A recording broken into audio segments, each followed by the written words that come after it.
திருமறையின் பகுதி எரேமியாவின் தீர்க்கதரிசன புஸ்தகம் 9வது அதிகாரம் 23, 24 வசனங்களை நாம் வாசிக்கிறோம். ஞானி தன் ஞானத்தை குறித்து மேன்மை பாராட்ட வேண்டாம், பராக்கிரமன் தன் பராக்கிரமத்தை குறித்து மேன்மை பாராட்ட வேண்டாம், ஐஸ்வர்யவான் தன் ஐஸ்வர்யத்தை குறித்து மேன்மை பாராட்ட வேண்டாம். மேன்மை பாராட்டுகிறவன் பூமியிலே கிருபையும் நியாயத்தையும் நீதியையும் செய்கிற கர்த்தர் நான் என்று என்னை அறிந்து உணர்ந்திருக்கிறதை குறித்து மேன்மை பாராட்ட கடவன் என்று கர்த்தர் சொல்லுகிறார். இவைகளின் மேல் பிரியமாயிருக்கிறேன் என்று கர்த்தர் சொல்லுகிறார். ஞானி தன் ஞானத்தை குறித்து மேன்மை பாராட்ட வேண்டாம், பராக்கிரமன் தன் பராக்கிரமத்தை குறித்து மேன்மை பாராட்ட வேண்டாம், ஐஸ்வர்யவான் தன் ஐஸ்வர்யத்தை குறித்து மேன்மை பாராட்ட வேண்டாம். மேன்மை பாராட்டுகிறவன் பூமியிலே கிருபையும் நியாயத்தையும் நீதியையும் செய்கிற கர்த்தர் நான் என்று என்னை அறிந்து உணர்ந்திருக்கிறதை குறித்து மேன்மை பாராட்ட கடவன் என்று கர்த்தர் சொல்லுகிறார். இவைகளின் மேல் பிரியமாயிருக்கிறேன் என்றும் கர்த்தர் சொல்லுகிறார். இப்போ நம்ம வேதத்திலிருந்து பார்க்கின்றோம், தேவன் எதிலே விரும்புகிறார் இங்கே பார்க்கிறோம். மிக தெளிவாக ஞானி என்று சொல்லப்படுகிறது. அவன் நிச்சயமாகவே அவன் எப்படியா இருக்கின்றான்? ஞானத்தை உடையவனாயிருக்கின்றான். ஞானத்தை உடையவன் அந்த ஞானத்தை குறித்து என்ன செய்யக்கூடாது? மேன்மை பாராட்ட கூடாது. ஏன் என்று சொன்னால், வேதத்திலே நாம் பார்க்கின்றோம் ஒரு நபரை குறித்து, ஒரு 3 நபர்களை குறித்து இன்று நாம் பார்க்க போகின்றோம். முதலாவது 1 ராஜாக்கள் 3வது அதிகாரம் 1 to 14 வசனங்கள் வரை பார்க்கும்போது, 1 ராஜாக்கள்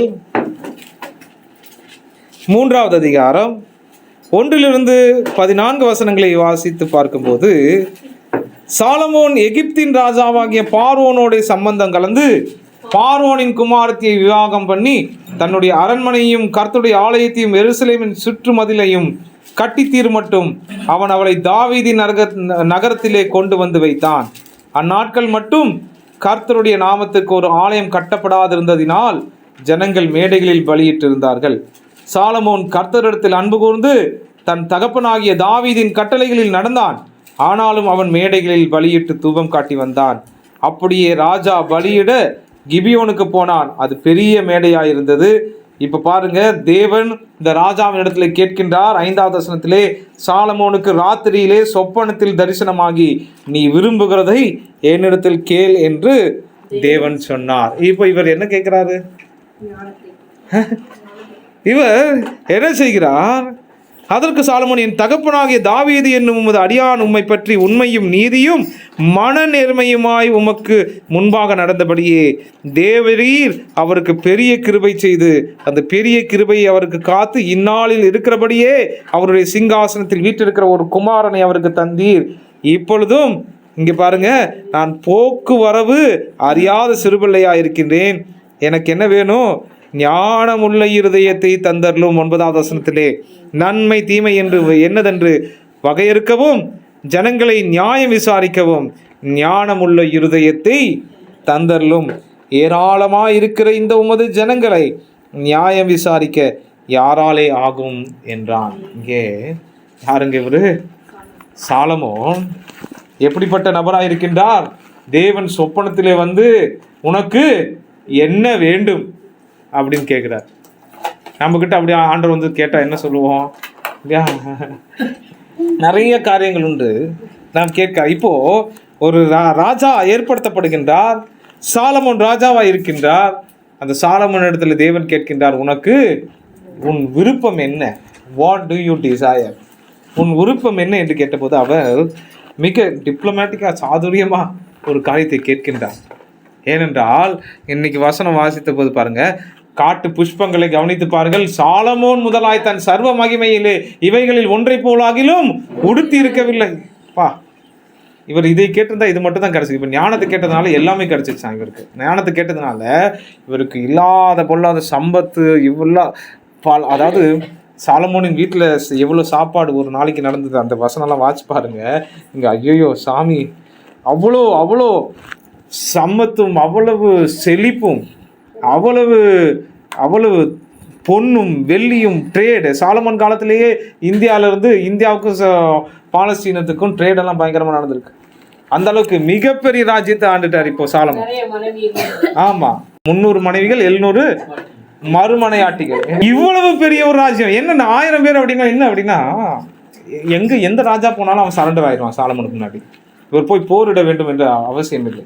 சாலமோனுக்கு இருக்கிற ஞானத்தின் நிமித்தம், சாலமோனுக்கு இருக்கிற அந்த செல்வத்தின் நிமித்தம் எந்த ராஜ்யத்துக்கு முன்பதாக இவர் போய் நிற்கின்றாரோ, அதனால தான் அந்த அந்த தேசத்து ராஜஸ்திரியாகிய அந்த ஷீபா எனப்படுகின்ற ஒரு பெண் அங்கே கடந்து வருகின்றார் இல்லையா.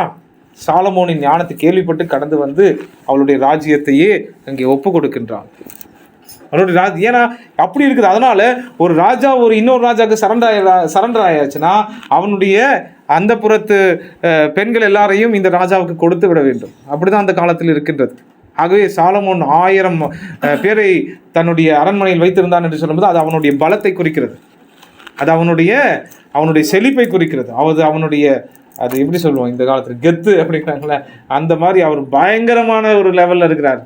அப்போ இவரை போல ஒரு ஞானி ஒருவரும் இல்லை, இவரை போல ஒரு ஞானி ஒருவரும் இல்லை என்ற லெவல்ல உனக்கு பின்பும் இருக்க போவதில்லை, உனக்கு முன்பும் இருந்ததும் இல்லை, இயேசுவை தவிர. ஓகேங்களா, இயேசு கிறிஸ்துவை தவிர, இந்த பூமியிலே வாழ்ந்த இயேசுவை தவிர சாலமோன் போல சாலமோனுக்கு முன்பதாக எந்த ஒரு ஞானியும் இல்லை, சாலமோனுக்கு பின்பதாக எந்த ஒரு ஞானியும் இல்லை.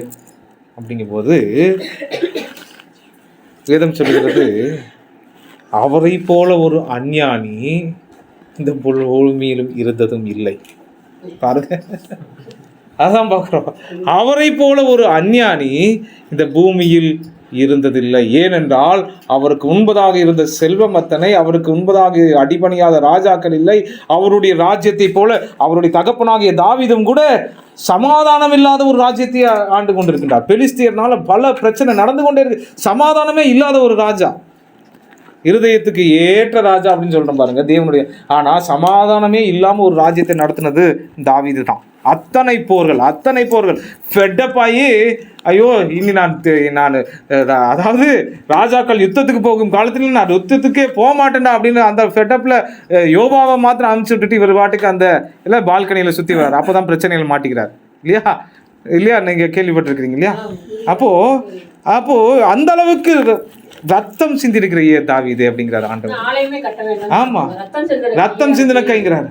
சமாதானம் இல்லாத ஒரு ராஜ்யத்தை ஆண்டு கொண்டிருந்த தகப்பனுக்கு எதிர்மாறாக சண்டையே இல்லாத ஒரு ராஜ்யம், சமாதானமான ராஜ்யம்.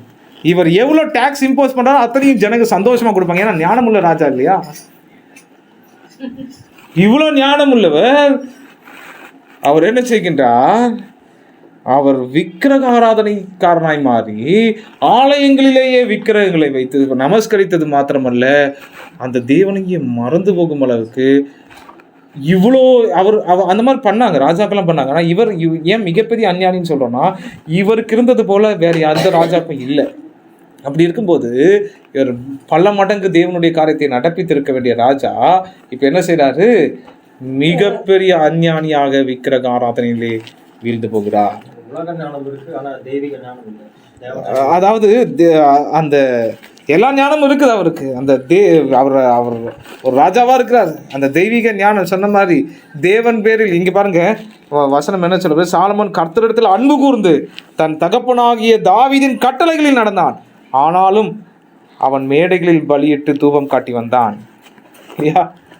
இப்போ இவரை போல் வர்ற ஞானி இல்லை. அதனால்தான் வேதம் சொல்லுகிறது என்னங்க, ஞானி தன் ஞானத்திலே மேன்மை பாராட்ட வேண்டாம். டேஞ்சர். ஞானி தன் ஞானத்திலே மேன்மை பாராட்ட வேண்டாம். இவரை போல the wisest man in the world had become the unwise man of in the entire generation. அவனுடைய வாழ்நாளையும் சரி பாருங்க, நல்ல வாலிபத்தில் இருக்கும்போது, வாலிபனாக இருக்கும்போது உன்னத பாட்டு எழுதுறார், உன்னத பாட்டெல்லாம் பாடிட்டு இருக்கிறார், உன்னதமான பாட்டு பாடுறார், சூளை மித்தியாலை பார்த்து உன்னத பாட்டு பாடுறார். அப்புறம் கொஞ்சம் வயசானதுக்கப்புறம் என்ன எழுதுறாரு, நீதிமொழிகள் எழுதுறாரு. ஒரு 40 வயசு 50 வயசெல்லாம் வரும்போது நீதிமொழிகள் எழுதுறாரு. தகப்பன் புத்தியை கேள், தாயின் போதகத்தை தள்ளாதே அப்படி இப்படின்னு எழுதுறாரு. அப்புறம் விழுந்து போயிடுறாரு பிரசங்கி. அப்புறம் தான் பிரசங்கியார் ஆகிறாரு. என்ன பிரசங்கிக்கிறாரு? மாயை மாயை எல்லாம் எல்லாம் வீழ்ந்து போய் மிக கொடிய ஒரு அஞ்ஞானத்திலே வீழ்ந்து போய் இப்போ என்ன சொல்றாரு கடைசியில்? காரியத்தின் கடைத்தொகை என்னவெனில் கர்த்தருக்கு பயந்து அவர் கற்பனைகளை கைக்கொள். What is the conclusion? ஏன் அஞ்ஞானியே, உன்னை போல அஞ்ஞானி யாரும் இல்லையே சாலமோனே, உன்னை ஞானவான் என்று நம்பி பூமியின் ராஜ்யங்கள் எல்லாம் உனக்கு முன்பதாக அடிபணிந்தது. உன்னை ஞானவானாக பார்த்து உன் ஜனங்கள் எல்லாம் நீ அளிக்கின்ற அந்த டேக்ஸ் பாருங்க, அவர் கொடுக்குற டேக்ஸை அவருடைய சாலமோனுடைய பையன் வந்து கேட்குறான், டேக்ஸ் கொடுங்கடான்னு கொடுக்க மாட்டேங்கிறாங்க ஜனங்க. ஓடா போய் உங்கள் அப்பா வீட்டில் போய் கேளு அப்படிங்கிறான் ஜனங்க இல்லையா? உன் தகப்பன் வீட்டில் போய் நீ அந்த டேக்ஸை இம்போஸ் பண்ணு. உன் தகப்பனுக்கு நாங்கள் கொடுத்தோம் என்பதனாலே உனக்கும் நாங்கள் கொடுப்போம் என்று நினைத்தாயோ? உன்னுடைய தகப்பன் ஞானவான், ஞானமாய் சமாதானமாய் ராஜ்யத்தை ஆண்டவன், ஆகையினாலே நீ அவர் கேட்ட டேக்ஸ் எல்லாத்தையும் நாங்கள் சந்தோஷமாக கொடுத்தோம். இப்போ நீ யார்? ரெகோபயாமே இல்லையா? ரெகோபயாமா ரெகோபயாம் இல்லையா? ரெகோபயாமே நீ யார்? எங்களிடத்துல டேக்ஸ் எல்லாம் நீ கேட்க முடியாதுன்னு சொல்லி அவனை துரத்தி விட்டுறாங்க. அவனுடைய யூதேயா, அப்போ தான் ராஜ்யம் பிரிக்கப்படுது. யூதேயா இஸ்ரவேல் என்று பிரிக்கப்படுது. அவ்வளோ பெர்ஃபெக்டான ஒரு ராஜ்யத்தை ஆண்ட நபர் மிக கொடிய ஒரு அவரை போல ஒரு விக்கிரக ஆராதனையில் வீழ்ந்து போகிற ஒரு நபரை பார்க்க முடியவில்லை. அது ஒரு எச்சரிப்பு. நிற்கிறவனவனும் இல்லாதபடிக்கு எச்சரிக்கையாக இருக்க கிடக்கும் ஞானம். அதனால வேதம் சொல்கிறது, ஞானி தன் ஞானத்திலே மேன்மை பாராட்ட வேண்டாம். பலவான் தன் பலத்தை குறித்து என்ன சொல்ல வேண்டாம், பராக்கிரமன் தன் பராக்கிரமத்தை குறித்து மேன்மை பாராட்ட வேண்டும். பலவான் என்று சொன்ன உடனே உங்களுடைய இருதயத்துக்கு வருகிற நபர் யாரு? சிம்சோன். Very good. சிம்சோன் அவன் மிகப்பெரிய பலவான். அவர் பாருங்க, அவர் சிங்கத்தை கிழிச்சு போடுறாரு இல்லையா? சிங்கத்தை கிழித்து போட்டு அப்புறம் அவருடைய ஹிஸ்ட்ரி எங்க இருக்குங்க? 13 தாடை எலும்பை கொண்டு 300 பேரை அவர் கொன்று போடுகிறார். பயங்கரமான பலவான். அவரை குறித்து வாசிக்கும் போது நியாயாதிபதிகள் 13 16 அதிகாரம் வரை அவரை பற்றி தான் இருக்கு இல்லையா? வாசிக்கலாம். இங்கே பாருங்க, அப்பொழுது 12வது வசனத்திலிருந்து வாசிங்க. மனோவாங்கிறது அந்த நீ சொன்ன காரியம் நிறைவேறும் போது அந்த பிள்ளையை எப்படி வளர்க்க வேண்டும், அதை எப்படி நடத்த வேண்டும் என்று கேட்டான். கர்த்தருடைய தூதனானவர் மனோவாவை நோக்கி, நான் ஸ்திரீயோடே சொன்ன யாவற்றிற்கும் அவன் எச்சரிக்கையாயிருந்து திராட்சை செடியிலே உண்டாகிறதென்றும் சாப்பிடாமலும் திராட்சை ரசமும் மதுபானமும் குடியாமலும் தீட்டானதொன்றும் புசியாமலும் நான் அவளுக்கு கட்டளையிட்டதை எல்லாம் கை கொள்ள கடவுள் என்றார். இப்போ இங்கே தான் யார் பிறக்கிறா? அவங்க சிம்சோனினுடைய அப்பா மனோவாவையும் அவனுடைய மனைவியையும் பற்றி இங்கே நாம் பார்த்து கொண்டிருக்கின்றோம். இப்பொழுது சிம்சோன் பிறக்கின்றார், பின்பு வளர்க்கப்படுகின்றார். சிம்சோன் திம்னாத்துக்கு போய் திம்னாத்திலே பெலிஸ்தரின் குமாரத்திகளில் ஒரு பெண்ணை கண்டு திரும்ப வந்து தன் தாயையும் தகப்பனையும் நோக்கி, திம்னாத்திலே பெலிஸ்தரின் குமாரத்திகளில் ஒரு பெண்ணை கண்டேன், அவளை எனக்கு கொல்ல வேண்டும் என்றான். அப்பொழுது அவன் தாயும் அவன் தகப்பனும் அவனை நோக்கி, நீ போய் விருத்த சேதனமில்லாத பெலிஸ்தரிடத்தில் ஒரு பெண்ணை கொல்ல வேண்டியது என்ன? உன் சகோதரின் குமாரத்தின் இந்த இந்த அதாவது ஹிஸ்டரி, இந்த வரலாறெல்லாம் நம்ம எல்லாருக்கும் தெரியும் இல்லையா? இப்போ பாருங்க, சில நாட்களுக்கு பின்பு அவன் அவளை விவாகம் பண்ண திரும்பி வந்து 8வது வசனத்திலே சிங்கத்தின் உடலை பார்க்கிறதற்கு வழி விலகி போனான். இதோ சிங்கத்தின் உடலுக்குள்ளே தேனீ கூட்டமும் தேனும் இருந்தது. அவன் அதை தன் கைகளில் எடுத்து சாப்பிட்டு கொண்டே நடந்து தன் தாய் தகப்பனிடத்தில் வந்து அவர்களுக்கும் கொடுத்தான். இங்கே பாருங்க, இந்த ஹிஸ்டரியில் நீங்கள் வாசிக்கும்போது இவர் என்ன செய்கின்றார்? 19வது வசனத்தை வாசிக்கலாம். கர்த்தருடைய ஆவி அவன் மேல் இறங்கினதினால் அவன் அஸ்கலோனுக்கு போய் அவ்வூராரில் 30 பேரை கொன்று அவர்களுடைய வஸ்திரங்களை உரிந்து கொண்டு வந்து விடுகதையை விடுவித்தவர்களுக்கு அந்த மாற்ற வஸ்திரங்களை கொடுத்து கோபம் மூண்டவனாய் புறப்பட்டு தன் தகப்பன் வீட்டுக்கு போய்விட்டான். அவன் பாருங்க, ஒரே ஆளா 30 பேர்த்த கொண்டு போடுகிறான். சாதாரணமாக பயங்கரமான பலவான். சில நாள் சென்ற பின்பு அதே அதிகாரத்தில் நீங்கள் பார்க்கும்போது சிம்சோன் கோதுமை அறுக்கிற நாட்களில் ஒரு வெள்ளாட்டுக்குட்டியை எடுத்துக்கொண்டு தன் பெண் சாதியை காண போய், நான் என் பெண் சாதியினிடத்தில் அறை வீட்டிற்குள் போகட்டும் என்றான். அவள் தகப்பனோ அவனை உள்ளே போக ஒட்டாமல், நீ அவளை முற்றிலும் பகைத்து விட்டாய் என்று நான் எண்ணி அவளை உன் சிநேகிதனுக்கு கொடுத்து விட்டேன். அவள் தங்கை அவளை பார்க்கிலும் அழகானவள் அல்லவா? அவளுக்கு பதிலாக இவள் உனக்கு இருக்கட்டும் என்று சொன்னான்.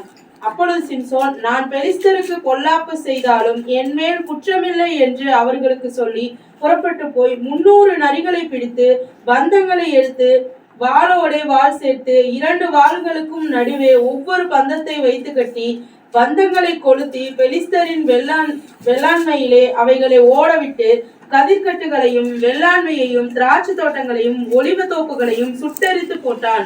இப்படி செய்தவன் யார் என்று பெலிஸ்தர் கேட்கிற போது, திம்னாத்தானுடைய மருமகனாகிய சிம்சோன் தான். அவனுடைய பெண் சாதியை அவனுடைய சிநேகிதனுக்கு கொடுத்து விட்டபடியால் அப்படி செய்தான் என்றார்கள். அப்பொழுது பெலிஸ்தர் போய் அவளையும் அவள் தகப்பனையும் அக்கினியினால் சுட்டரித்தார்கள். அப்பொழுது சிம்சோன் அவர்களை நோக்கி, நீங்கள் இப்படி செய்தபடியால் நான் உங்கள் கையிலே பழிவாங்கினால் ஒழிய இளைப்பாறேன் என்று சொல்லி அவர்களை சின்ன பின்னமாக சங்காரம் பாருங்க. இவர் எப்படின்னா, இவர் போனா ஏதோ ஒருத்தர் ஒன் ஆன் ஒன் இல்லையா, ஒருத்தரோடு ஒருத்தர்லாம் ஃபைட் போட மாட்டார். இவர் போனால் ஒரு ஜாதியை கொண்டுருவார், இல்லை ஒரு குடும்பத்தார் ஒரு 30 பேர் 40 பேர் இருப்பார், ஃபைட் போட்டு வந்துடுவார். பயங்கரமான பலவான் இல்லையா? ஆமாம், அந்த மாதிரி தான். ஒரே ஆள் போய் ஒரு கூட்டமான ஜனங்களே, அதுவும் ஒன்றுமில்லாத காரணத்துக்காக சண்டை போட்டு வருவார். இவர் சும்மாவே சண்டை போடுறது இவருடைய வேலை. அப்போது ஆண்டவர் என்ன சொல்றார்? பெலிஸ்தருக்கு எதிராக ஒரு நியாயாதிபதியாகத்தான் இந்த சிம்சோனை வைக்கின்றார். பெலிஸ்தர் இவனை பார்த்து மிகவும் பயப்படுகிறார்கள். பெலிஸ்தர் இவனோடு சண்டை போட பயப்படுகிறார்கள். ஆனால் இவருடைய வீக்னஸை மாத்திரம் புரிஞ்சு வச்சிருக்கிறாங்க. இவருக்கு என்ன பிரச்சனை அப்படின்னா, என்னங்க, பொண்ணு பிரச்சனை இல்லை. இவருக்கு என்ன பிரச்சனை அப்படின்னா, இவருக்கு எங்கே பலம் இருக்கிறது என்று யாருக்கும் தெரியலை. ஏன் அந்த ரகசியம் தெரியும், அதான் பிரச்சனை. பொண்ணு பிரச்சனை பலம் எங்க இருக்குங்கிறது யாருக்கு தெரியும்? அது இவருக்கு மாத்திரம்தான் தெரியும். இப்போ பெலிஸ்தருக்கு தெரியாத ஒரு விஷயம் இவருக்கு மாத்திரம்தான் தெரியும். ஏனென்றால் இவருடைய தலை மயிரில் தான் அந்த பலன் இருக்கிறது. அது அந்த நசரேய விரதம். அந்த இப்போ இவர் அந்த யாருங்க தெலிலாளின் இடத்துல இவர் என்ன செய்கின்றார்? இவர் மயங்கி போய் விடுகிறார். தெலிலாலை லவ் பண்ண ஆரம்பிச்சிடறார். இப்போ லவ் பண்ண ஆரம்பிச்சு இப்போ தெலிலால் இடத்துல ரகசியத்தை கொட்ட ஆரம்பிக்கிறார். இப்போ தெரியும், பெலிஸ்தருக்கு தெரிஞ்சிருது. நீ இப்போ என்ன பண்ணு, பெலிஸ்தரே இந்த தெலிலாலை அனுப்பி நீ கேட்டு வா, அவனுடைய பலம் எங்கே இருக்கிறது என்று கேட்டுக்கொண்டு வா. இப்போ இவர் உளறுகிறார். பாருங்க, மிகப்பெரிய ஞானி அஞ்ஞானியானது போல மிகப்பெரிய பலவான் மிகப்பெரிய அதாவது பலவீனனாகி போகிறான். மிகப்பெரிய பராக்கிரமன் மிகப்பெரிய பலவான் அவர் கண்ணே இல்லைனாலும் ஒரு அரண்மனையை அழிச்சு அவர் அத்தனை பெலிஸ்தரை கொல்ல முடியும் கண் இல்லாமலே. அவனுடைய கண்களை பிடுங்கி அடித்து அவனுடைய கண்களை பிடுங்கி அவமானமாய் அவனை கட்டி போட்டு இருக்கின்றார்கள். அப்பொழுது கூட ஒரு கூட்ட ஜனங்களை இவரால் கொல்ல முடியும். அதான் சிம்சோனுடைய பலம். ஆனால் மிகப்பெரிய பலவான் மிகப்பெரிய பராக்கிரமன் மிகப்பெரிய பலவீனனாய் மாறி போகிறான். He became the weakest person in the history. அதனால்தான் வேதம் சொல்லுகிறது, பராக்கிரமன் தன் பராக்கிரமத்தை குறித்து மேன்மை பாராட்டார். ஏனென்றால் மிகப்பெரிய பராக்கிரமனும் கூட வரலாற்றில் என்ன செய்திருக்கார்? அவருக்கு முன்பதாக பாருங்க, சிம்சோனை அதை யார் கிதியோனை கூட தான் தேவன் அழைக்கிறார். கிதியோன் என்ன பண்ணுறாரு? 30,000 பேர்த்த கூப்பிட்டு போகிறாரு. வாங்கடா நம்ம போகலாம். சிம்சோன் யாரையா கூப்பிட்டதா பார்க்குறோமா? எங்கே போனாலும் அவர் தனியாக தான் போகிறார். தனியாக போகிறது தான் அவருக்கு விருப்பம். தனியாக போவார். ஏதோ இப்போ ஒரு 30 பேராக கொண்டுருவார், 300 பேராக கொண்டுருவார். உனக்கு இருக்கிற இந்த பலத்தோட போன்னு யாரை பார்த்து சொல்கிறாரு ஆண்டவர்? கிதியோனை பார்த்து சொல்கிறாரு. அவர் போகும்போது இந்த பலம்னே அவர் தனியாக தான் இருக்கிறார். உனக்கு இருக்கும் இந்த பலத்தோட போ அப்படின்னா அவர் 30,000 பேர்த்த கூட்டிட்டு போகிறாரு. ஆண்டவர் அப்செட் ஆகிறார். என்னடா 30,000 பேர்த்த கூட்டிகிட்டு வரையே, குறைச்சிடு அப்படின்னோடனே ஒரு 300 குறைக்கிறாரு இல்லையா? 100 பேர்த்த கூட்டிகிட்டு போகும்போது கூட ஆண்டவரால் அந்த ஜெயம் உண்டாகிறது, கிதியோனால் உண்டாகவில்லை. அதான் நம்ம ஆண்டவரால் அந்த ஜெயம் உண்டானது என்பதை அங்கே பார்க்க முடியும். ஆனால் இந்த சிம்சோன் அப்படியே கிடையாது. ரொம்ப வேற லெவலில் இருந்த ஒரு நபர். ஆண்டவர் நிறைய பேர்த்தோட போனதுனால சிங்கிளாக போவார். ஆமாம், ஏன்னா இவர் போகிறதெல்லாம் என் பெஞ்சாதியோட நான் போக வேண்டும், நான் அங்கே போக வேண்டும், நான் வந்து டூயட் பாட வேண்டும் என்று தான் போராடுகிறார். அதுக்கு தடையாக இருக்கிற எல்லாரையும் கொள்றார். பார்த்தீங்கன்னா இப்போ ஆண்டவர் எதுக்கு அழைச்சாரோ அதுக்கு கூட அது பெலிசியரை கொள்றார். அப்கோர்ஸ் பெலிசியரோடு போராடுகிறார். ஆனால் இவர் மெயினாக இவருடைய பர்சனல் லைஃப்ல யாரோ குறுக்கிட்டா 300 பேர் 400 பேருன்னு கூட பார்க்க மாட்டார், கொண்டுருவார். அந்த மாதிரி ஆள், அவ்வளோ பலம் இல்லையா? So what do we call, எரேமியா சொல்லுகிறான், பராக்கிரமன் தன் பராக்கிரமத்தை குறித்து மேன்மை பாராட்ட வந்திருப்பானாங்க. அப்போ இன்னொரு நபர் இருக்கிறார், அவரை பற்றி நம்ம பார்க்கலாம் பாருங்க. இன்னொரு நபர் வேதத்திலே என்னாகமத்தின் புஸ்தகம்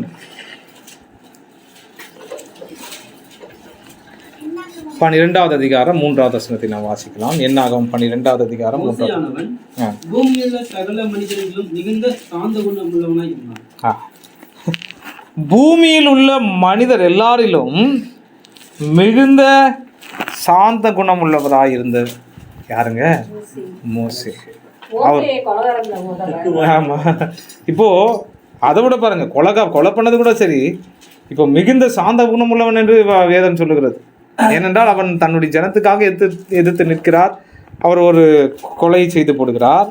ஆனால் இப்பொழுது மிகவும் தாழ்மையுள்ள, அதாவது பூமியில் இருந்த மனுஷரில் மிகுந்த சாந்த குணம். அந்த வசனத்தை மறுபடியும் வாசிங்க, 13. மோசேயானவன் பூமியில் உள்ள சகல மனிதரிலும் மிகுந்த சாந்தமுள்ளவனாய் இருந்தான். மிகப்பெரிய சாந்த குணம் என்று சொல்ல மிகப்பெரிய தாழ்மையுள்ளவனார். அவரை போல தாழ்மையுள்ள ஒரு நபர் இல்லை. லட்சக்கணக்கான ஜனங்களை வனாந்தரத்திலே விடுவித்து கூட்டிக் கொண்டு வருகிறார். அவர்கள் தண்ணீர் வேண்டும் என்று சொல்லும் போதும், காடை வேண்டும் என்று சொல்லும் போதும், மாமிசம் வேண்டும் என்று சொன்ன போதும் அவர் என்ன செய்கிறார்? தேவனிடத்திலே முறையிடுகிறார் இல்லையா? அதாவது இந்த சிவந்த சமுத்திரம் 2ஆய் பிளக்கிறது. சிவந்த சமுத்திரம் 2ஆய் பிளந்து அதற்கு நடுவே நடந்து போகிறார்கள். அதற்கு முன்பதாக ஜனங்களுடைய முறுமுறுப்பு, அனுதினமும் முறுமுறுப்பு இதையெல்லாம் சகித்துக் கொள்ளுகிறார். பாருங்க, ஒரு இடத்துல சொல்றாரு, சங்கீதம் 90 சொல்லுகிறார். அதாவது என்ன அப்படின்னா, நாங்கள் எங்கள் நாட்களை என்னும் அறிவை எங்களுக்கு போதித்தரும். ஏனென்றால் அத்தனை மரணங்களை பார்த்து கொண்டே வருகின்றார். ஆனாலும் இவர் சாந்த குணம் உள்ளவராக இருக்கின்றார். ஆனா இவர் கானான் தேசத்துக்குள்ள போகாம இருந்ததுக்கான காரணம் என்னன்னா, இவர் என்னன்னா, அவர் சாந்த குணம் உள்ளவர் என்று வேதம் சொல்லுகிற அதே சாட்சி பொய்யாய் போகிறது. He became extremely angry. அவர் கானான் தேசத்துக்குள் போக முடியாமல் போனதற்கான காரணம் என்னங்க? அவன் மிகுந்த கோபமுடையவராய் மாறுகின்றார். ஆகையினால we cannot rely on our character. நம்முடைய கேரக்டர் மேலே நம்ம என்ன பண்ண முடியாதுங்க, நம்ம ஒருபோதும் சார்ந்திருக்க முடியாது. ஏனென்றால் மிகுந்த தாழ்மையில்லவன் என்று சொன்னது 3 நபர்களை பார்த்தேன். மிகப்பெரிய ஞானி மிகப்பெரிய அஞ்ஞானி ஆனான், மிகப்பெரிய பலவான் மிகப்பெரிய பலவீனன் ஆனான். மிகப்பெரிய தாழ்மையுள்ள ஒருவன் மிகப்பெரிய கோபக்காரனாய் மாறி அவன் என்ன செய்கிறான்? கர்த்தருடைய கற்பனைகளையே மறந்து போய் அவன் என்ன செய்கின்றான்? கர்த்தருடைய வார்த்தையை மறந்து போய் கண்மலையை அடிக்கின்றான். What is a lesson? இதிலிருந்து நாம் புரிந்து கொள்ளக்கூடிய காரியம் என்னவென்று சொன்னால், நாம் மேன்மை பாராட்ட நம்மிடத்திலே ஒன்றுமில்லை. நிற்கிற எவனும் இல்லாதபடிக்கு எச்சரிக்கையாய் இருக்க கடவன். நம்முடைய நடைகளை நாம் காத்து கொள்ள வேண்டும். நாம் கர்த்தருடைய கிருபையினாலே ரட்சிக்கப்பட்டிருக்கின்றோம். ஆனால் நாம் ரட்சிப்பை இழந்து போவதில்லை என்பது உண்மை. எனினும் மிகப்பெரிய அஞ்ஞானியாய் மாறிப்போன சாலமோன் அதற்கான பலனை அனுபவித்தாயிற்று இல்லையா? மிகப்பெரிய பலவீனனாய் மாறிப்போன அந்த சிம்சோன் அதற்கான ஒரு காரியத்தை, அதற்கான ஒரு பலனை அடைந்தாயிற்று. மிகப்பெரிய கோபக்காரனாய் மூர்க்கக்காரனாய் மாறிப்போன ஒரு மோசே அதற்கான பலனை அடைந்தாயிற்று. ஆகவே என்னால் இது முடியும், நான் இதிலே எக்ஸ்பர்ட், நான் இதிலே வல்லவர்கள், நான் சிந்திப்பது தான் சரி, நான் தான் பெரிய ஆள் என்கின்ற யோசனையெல்லாம் நமக்கு கர்த்தருடைய பாதையிலே, கர்த்தருடைய இந்த கிறிஸ்தவ வாழ்க்கையிலே ஒருபோதும் இருக்க கூடாது. ஏனென்று சொன்னால் நிற்கிற எவனும் விழாதபடிக்கு எச்சரிக்கையாக இருக்க கடவுள். நிற்கிற எவனும் விழாதபடிக்கு எச்சரிக்கையாக இருக்கிற கடவன். ஏனென்றால் இஸ்ரவேல் ஜனங்கள் தேவனுக்குள்ளாக என்ன செய்கிறார்கள்? கிறிஸ்துவினாலே மோசையினாலே மேகத்துக்கு கீழாக ஞான ஸ்நானம் பெறப்பட்டார்கள். ஒரே ஞான கண்மலையின் போஜனத்தை புசித்தார்கள். ஆயினும் அவர்களில் அநேகரிடத்திலே தேவன் பிரியராய் இருக்கவில்லை. ஏனென்றால் அவர்கள் விக்கிரக ஆராதனைக்காரர்கள் ஆகி போனார்கள். ஆகவே நாம் புரிந்து கொள்ள வேண்டும். அதுதான் நான் அடிக்கடி சொல்றது போல, உங்களிலே இன்னைக்கு நம்ம தாழ்மையின் அவார்டை கொடுக்க போகிறோன்னு ஒரு பாஸ்டர் சொன்னாராம் சர்ச்சில். நம்ம சர்ச்சில் தாழ்மையாக இருக்கிறவனுக்கு அவார்டு கொடுக்க போகிறோம் அப்படின்னோடனே இப்போ கூப்பிட்றாரு. தாழ்மையாக இருக்கிற அவார்டு, எதுவுமே பேசாமல் அமைதியாக தாழ்மையாக இருக்கிற ஆள் யார் அப்படின்னு சொல்லி ஒரு நபரை கூப்பிட்றாங்க. ஃபார் இன்ஸ்டன்ஸ் ஜோசப் பிரதருக்கு தாழ்மையின் பரிசு. அவர் எல்லாத்தையும் பார்த்து வாங்கிட்டோம்டா தாழ்மையின் பரிசு, பரவாயில்ல இதுக்கு நான் இருந்தாலும் சரி ஃபோட்டோ எடுத்துருங்க அப்படின்ட்டு அவர் வந்து நிற்கிறாரு. அப்போது வாங்கிட்டு போயிடுறாரு.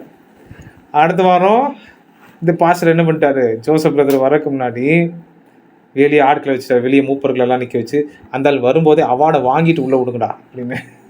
ஏன்னா தாழ்மைக்கான அவார்டை வாங்கினதே மிகப்பெரிய பெருமை. புரியுதுங்களா?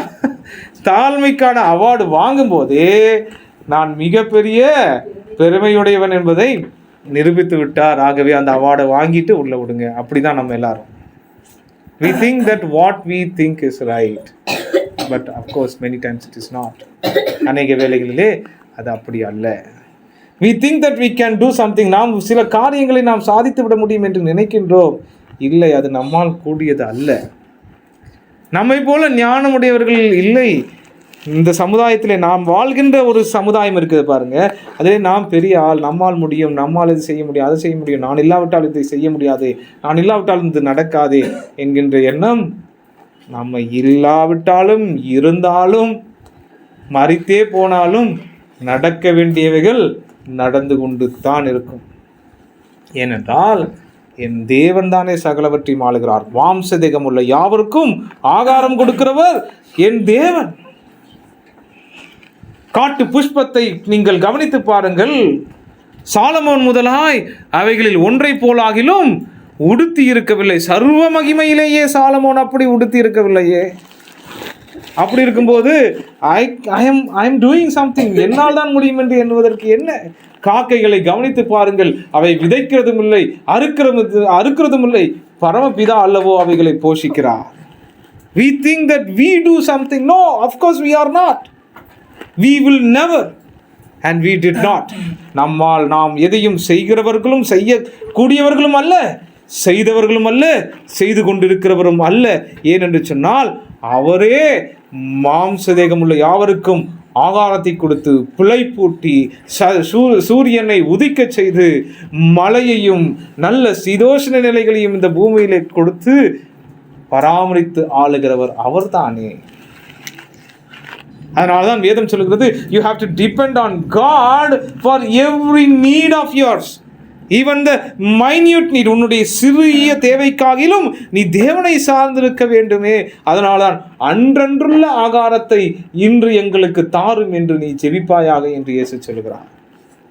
Because we are not eligible to earn our own food. நம்முடைய ஆகாரத்தை கூட நாமாக பெற்றுக்கொள்வதற்கு தகுதி அவர்தான் பெற்றுக்கொள்ள செய்கிறார். பிழைப்பூட்டுகிறார், பாதுகாக்கிறார், பராமரிக்கிறார், அரணாய் இருக்கின்றார். அவர் நம்முடைய கண்மலையாய் இருக்கின்றார். இப்படி எல்லாமே கர்த்தராய் இருக்கும்போது நான் ஞானி என்று சொல்வேனானால் மிகப்பெரிய ஞானியே அஞ்ஞானியாய் போனதை நான் பார்க்கின்றேனே. நான் பராக்கிரமன் என்று சொன்னால் மிகப்பெரிய பராக்கிரமன் கோழையாய் மிகப்பெரிய பலவீனனாய் மாறி போனதை நான் பார்க்கின்றேனே. ஐயோ, நான் பரிசுத்தவான், நான் அப்படி இப்படி நினைச்சா மிகப்பெரிய தாழ்மையுள்ளவன் மூர்க்க கோபம் அடைந்து அந்த கண்மலையை அடித்த சம்பவத்தையும் நான் பார்க்கின்றேனே. அப்படியானால் யார் அங்கே நிற்கின்றார்? கர்த்தரே. கர்த்தரே எல்லாவற்றையும் தன்னுடைய கரங்களில் வைத்து ஆளுகிறார் தேவனுடைய பிள்ளைகளை.